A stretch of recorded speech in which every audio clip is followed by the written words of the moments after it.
wala pa rin kayong 16 to convict. Nagbigay ng reaksyon si dating Presidential Spokesperson Adi Harry. Roque, kaugnay ng sunod-sunod na kasong isinampa at kontrobersyang kinahaharap ng ilang senador na itinuturing umanong kaalyado ni Vice President Sara Duterte.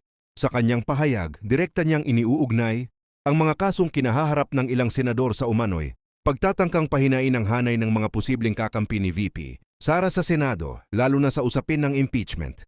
Uubusin na ang kakampi ni VP sa Senado: Bato, Bongo, Cheese, Joel, Jinggoy and now Marcoleta. Wala pa rin kayong 16 to convict, ani Roque.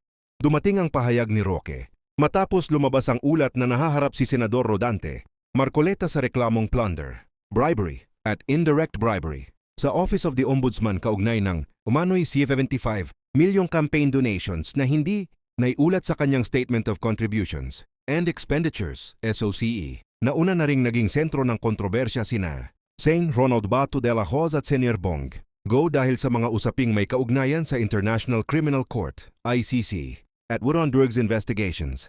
Samantala, naging laman din ng usapin sa Senado ang mga pagbabago sa liderato, committee reshuffling, at impeachment proceedings laban kay Vice President Sara Duterte, bagay na lalo pang nagpataas ng tensyon sa loob ng kapulungan.